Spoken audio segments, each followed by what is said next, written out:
Hey everyone, welcome to a new video, welcome to my channel. My name is Mike and today we are going to be talking about my small but curated the BALM eyeshadow palette family. So this month I thought we could chat about all of my BALM palettes, and I have 6 in this little category.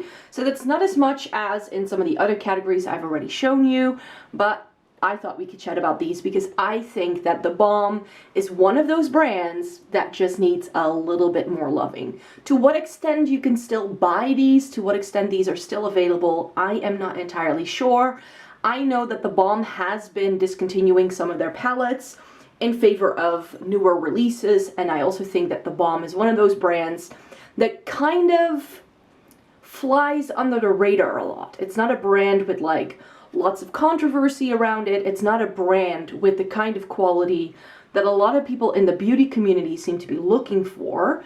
And that's why I think they get overlooked a little bit. So I just wanted to rave about the BALM palettes that I have. In case you don't know, I'm an avid lover of all things the BALM in their face categories for sure. That's like solid favorites, but they also do really good eyeshadow. So let me chat to you about the BALM eyeshadow palette collection. So I'm going to start with the palette I tried first, and that was their Nude Tude palette. So back in the day when Urban Decay did the Naked and Too Faced came out with their chocolate bar, the BALM came out with the Nude Tude. And this palette was raved about for a few reasons. First of all, because it was the BALM, but it also had these like pin-up girls in the in the palette where you know, the shadows are placed in such a way that it covers all of their bits. So it was a little bit raunchy, a little bit, but yeah, this definitely does go with the BALM's aesthetic, which is that pin-up-y, vintagey kind of vibe. And this palette is one that I personally didn't go for at first, precisely because the BALM was incredibly difficult to get where I lived. Right now we can buy the BALM from Douglas, but for years the BALM just wasn't a brand I could buy. And so I spotted this on one of my travels for €2 actually, because the company or the place that sold it was going to discontinue selling the BALM, so they needed to get rid of their stock, and that's how I picked this one up. So a great way to try a new brand if you can only if you pay just €2 for it. And for me, this palette has always filled the vintage smoky eye kind of look for me. So in terms of neutral palettes, this has never been my favorite because I felt that the color story as a whole didn't really work for me. There are a few shades in here that I've loved and that I keep this palette sort of around for. I really like Standoffish, which I believe was renamed because I think it had a different name at first. I also really like Sexy and Silly in here. However, as you will see when I swatch these, that Sexy and Silly definitely aren't necessarily like the best shades ever. However, if I want to go for like a burgundy smoky eye, this is what I go for. So if you want to go for that more like vintagey 1920s, 1930s kind of glam, then this I feel is the palette for you. So especially if you're really into retro makeup and doing sort of like looks from like different decades, then this is actually a really nice palette because it gives you all the shades you would need for that kind of look. It's got some browns, it's got some cool tones. For me, these two darker shades, you get a dark brown and a black, but those to me just pulled very similarly, so I barely use those. For me, the palette kind of ends here, so those are the darker shades that I normally used, and yeah, those are the ones that I still go for sometimes when I want to do that like burgundy smoky eye. It's a very particular look, so I don't go for it a whole lot. But yeah, that's what I use this palette for. So let me swatch some shades for you.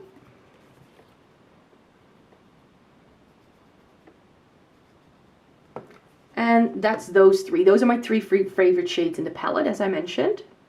So there we have Standoffish. And this is like, I don't really like these like light champagne-y, pinky kind of shades usually all over my lid. But this, I feel, has some really nice dimension to it. This is what Sexy swatch is like. So It's a bit sheer for a matte. We definitely have better mattes in these palettes, which we will get to in a minute. But those are really nice. And then when we get to Silly, you get that sparkle, but of course that sparkle barely translates to your eye, but as a liner this is really pretty. And so this is the palette that I feel pulls quite dark for a neutral palette as well. So for instance, you get these 4 light shades, but then everything else is quite deep if you're fair skinned. So that's another reason why this wasn't perfect for me. But yeah, a couple of shades, like I mentioned, that I do still love this palette for. Then next up was the Nude Dude. I'm not sure actually whether this was the one that I bought next, but in the line, I'll first go through these rectangular ones.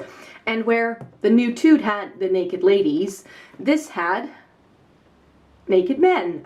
So they kind of kept the train rolling there. And I always recommend this to people who find the Naked 3 from Urban Decay too ashy and not perfect for their skin tone because it's too light. This is, like the Nude Tude, deeper in terms of like rosy tone neutrals, and it also skews a little bit more warm toned.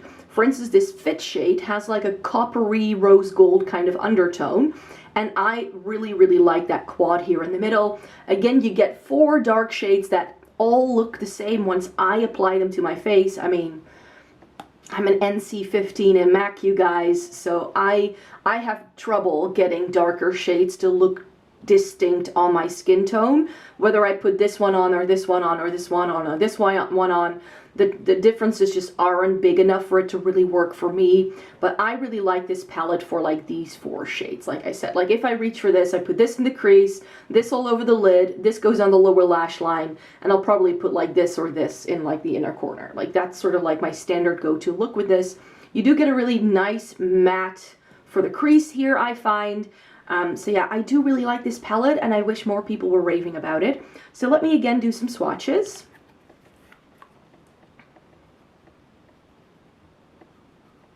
So here again, 3 of my favorite shades. So there you have that shimmer that's like a rose gold but a bit more warm toned. And this is that mauve matte, which is very light. I am aware, but that's why it works on me. And then this is that like purpley shade. So I feel that again, for what this palette does and what it has to offer, I think it has something unique in terms of neutrals. And I just felt that this was especially one that a lot of people overlooked who were, you know, ranting about the Urban Decay Naked being like giving them pink eye. If shades like that give you pink eye because they're too cool tone, if it's like more rosy taupe and you need something more rose gold plummy leaning, then this is actually rosy tones that can work if you have a much warmer undertone, and possibly if you have a much deeper skin tone than I do. And then last but not least, the one that came out last and that I've also used less is Nude Beach. The Nude Tude had naked ladies, the Nude Dude had naked men, and then they decided to just mix it up and give you both on the inside for this. I do have to say that because of the pans being like, you know, tilted a little bit, it does kind of throw me off a little bit. So aesthetically, I'm like this I can still deal with. Like my brain doesn't mind that too much, but with this, it just kind of goes like, ugh. And this is the palette that they released as like their warm toned palette. So this was released at the height of the warm tone craze. Think Urban Decay Naked Heat coming out, everybody raving about Anastasia Modern Renaissance. And I have always said, and I'm gonna stick to that this is a perfect palette if you want to do warm tones, but if you don't really like warm tones. So I love this myself, even though I don't reach for it a whole lot, because by the time I bought this, I already owned other warm tone palettes that I made work for me. But I find that this works really well because it has these plummy rosy shades. And then if I combine it with like these like warm tone browns over on this side, I feel I get something that really works well with my more neutral to cool undertone, and that it's not too stark of a difference. Very often if I go in with something like orangey like this, it can look really weird on me because I just don't have the right undertone and it kind of clashes. But it does have some really nice warm toned rosy shades, and this deeper plum is really lovely too. But it's just, you know, bronzy browns, nothing too offensive, but especially this one I feel is very overlooked by the beauty community till this day. I would have to say though that if I go for this palette, I go for these 4 shades. I mean, what's new? And I do think that if you have all 3 of these, the end shades become a little superfluous because you essentially get the same thing every single time. So for me, they could have done a little bit more there. But I do have to say that this really deep, dark brown, this is the kind of dark brown I wish more brands do, because it has a very similar function to a black, but it's not a black, so it looks softer, and it will go with both warm tones and cool tones. It's like a really good chocolatey brown. So let me swatch that for you. And then probably these two here. Let me swatch those. See, that's really, really nice quality actually. So, and these do feel a little drier.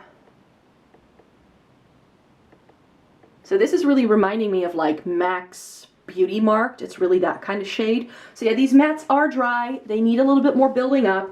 But if you know anything about me, then you know that I like more buildable eyeshadow formulas, and that's what the BALM gives me. So that's why these three palettes are excellent. So I've rearranged it a little bit so we still have everything in the frame, but now we're going to be talking about these three, because I feel that the BALM palettes to get are not these ones, not their tea, not their whatever palettes. It's these three.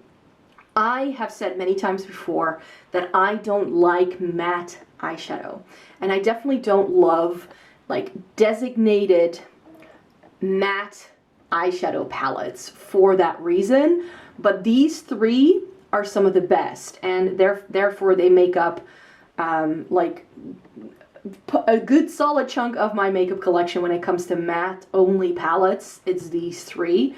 I tend to go for, if I go for mattes, I tend to use like little 5 pans or 6 pans, because I tend to like use them to set up a basic look, and then I like to put like a glitter and glow or like a fun indie shade like a multi-chrome or something like that all over the lid. So I tend to use these not as standalone palettes. However, as far as matte standalone palettes go, these three together with the Too Faced, what's it called, Just Peachy mattes, those are my 4 like favorite matte standalone palettes. So we have the Meet Matte Nude, the Meet Matrimony, and the Meet Matte Ador. And they did, I think, one more, but that also included shimmer. So I only bought the ones that included mattes. And I'll be opening all 3 of these up for you so that you can see what I mean when I talk about these. So let's just talk favorites. Of these 3, my favorite is the Matte Ador, mainly because that has shades that I can see myself wearing. It has like mustardy browns, it's got a green, it's got a blue, it's got some like peachy and rosy tone shades. So for me, this, and also this like deepest shade is more like a navy as well. So this is, color story wise, this is my vibe. This is more warm toned, and it has a lot of depth in these 4 shades, like some of the nude palettes from the BALM has. So these 4 shades I can pretty much write off, because especially these 3, whether I use the purple, the black, or the brown, it will all look the same on me. And in this one, you get a more like neutral color story. So it's a bit like neutrals with cool tones. This is more warm toned, and this is warms and cools again. So I really like the mix of these shades here. But what I love these palettes for is that they're almost like a painter's palette to me. Especially this first one, the nude, the Meet Matte Nude. You have this white, and that white you can very nicely mix in with a lot of the other shades, but if you have all 3, you can of course also do it for these ones. And this shade, because it's not too stark of a white, will just tone down some things, and it can really allow you to mix and match things and really create different shades. So even though, again, some of this looks quite dark, you have something in here that nicely blends things and just makes sure that you can make it a bit more wearable for yourself. So for me, this is like, you can dip into shades, you can mix them, either within the palette or between the palettes, and you can really sort of like customize this as you go along. And that's the reason why I've always kept these around. Do I use these a lot? No, but these are some of the best mattes in my collection, and I just can't get rid of these. Another great thing that you need to know about these is that these come with just 9 pans, but you get a ton of product, especially this first one. If I'm not mistaken, yes, this is 25.5 grams of product in 9 shades. So that means you get almost like 2.5 grams of eyeshadow in every single pan. By comparison, something like a Natasha Denona will give you that as well, but Natasha Denona palettes are over 100 euros, and these little guys were like 40 euros. So for the price point and how much product you get, if you have these, you don't really need any other matte eyeshadow in your life. Of course, I do have other matte eyeshadow, but these are lovely for that reason. So let me swatch a couple of my favorite shades. So in the Meet Matte Nude, I really like Matte Sing. Like this, it's like the perfect rosy tone brown shade. It's so stunning. And this, in the crease, like it's the perfect, like, neutral. It's got a bit of warmth, but it's not too warm that you couldn't wear it if you're cool toned, because it has that hint of pink coming through. It has a little bit of peach, but it also has a little hint of something purpley going through it.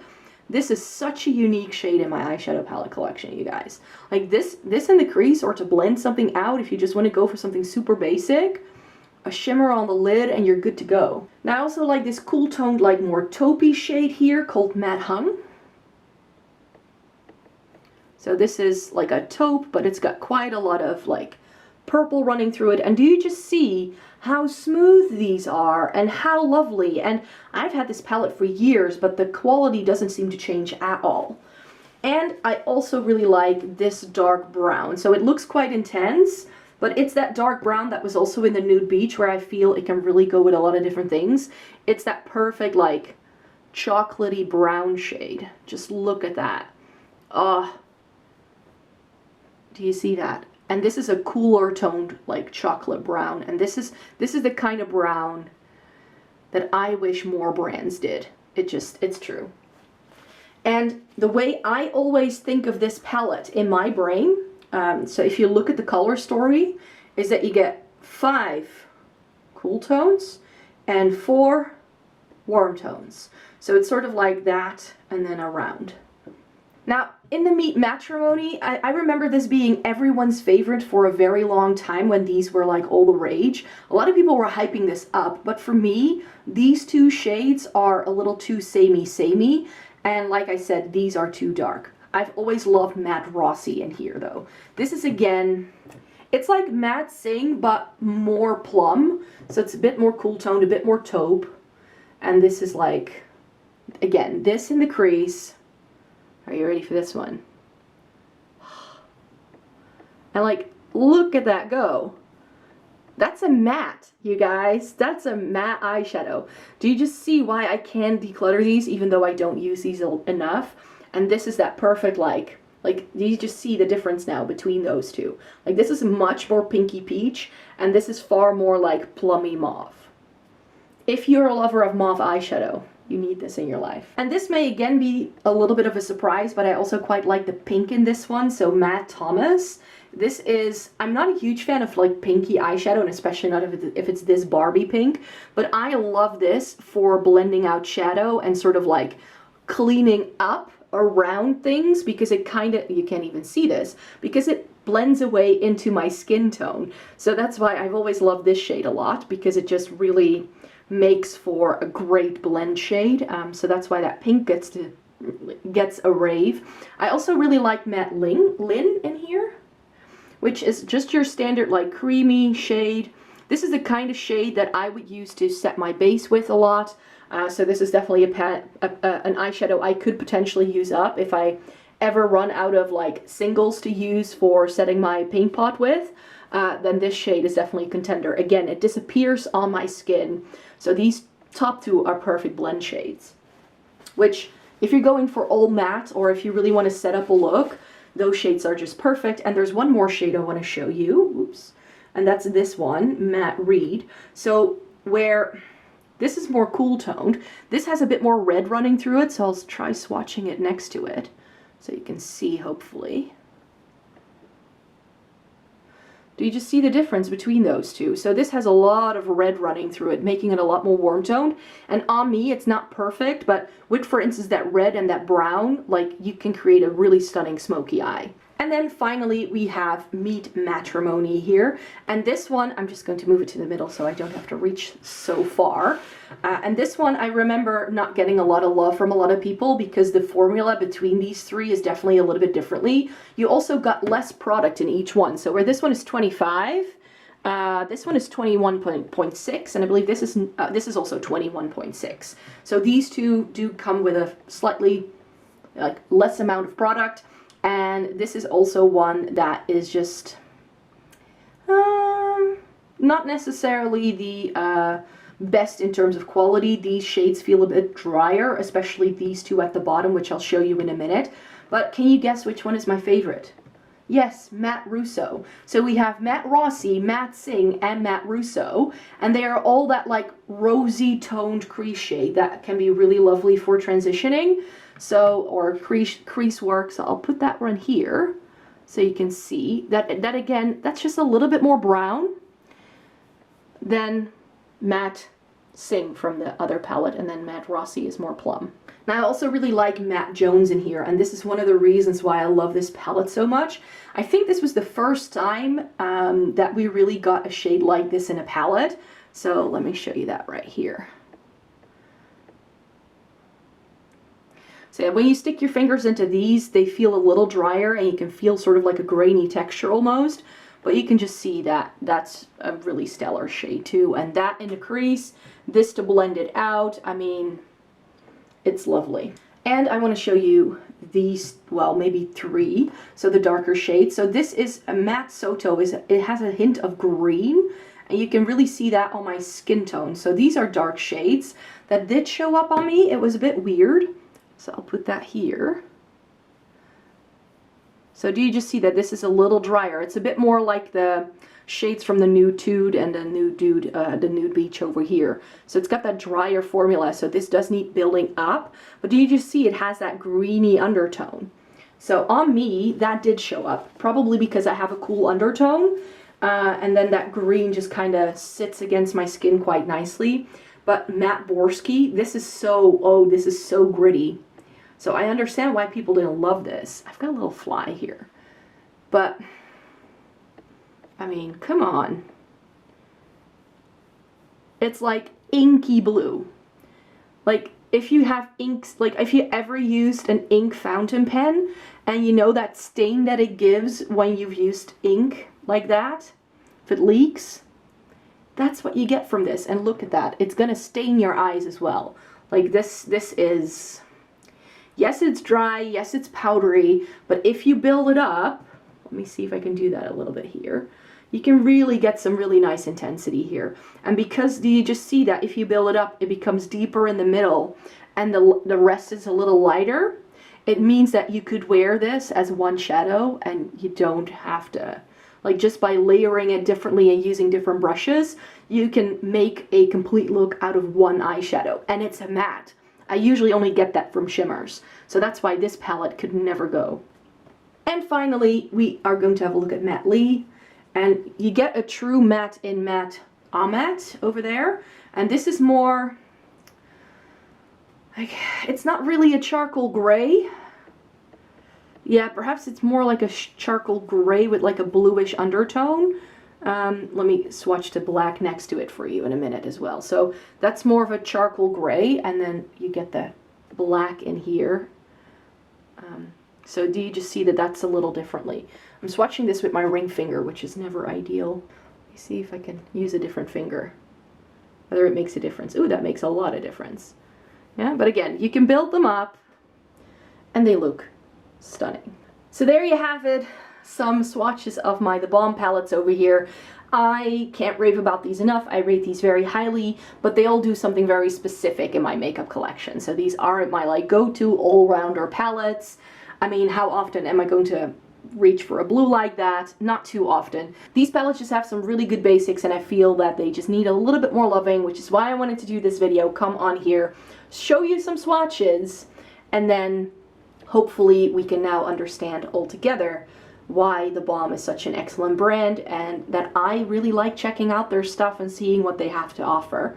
But yeah, these are therefore palettes that, even though I don't reach for these a lot, but they still have a solid place within my eyeshadow palette collection, precisely because of all of this yummy goodness. So thank you very much for watching today's video. I hope you liked it. Please give it a thumbs up if you liked it. Subscribe to my channel if you'd like to see more by me. I make 3 new videos a week, and then I hope to see you in my next video, that's for sure. I'm going to be washing my hands. I very much look forward to it. So thank you very much for watching, you guys. Have a great day wherever you are. Bye-bye.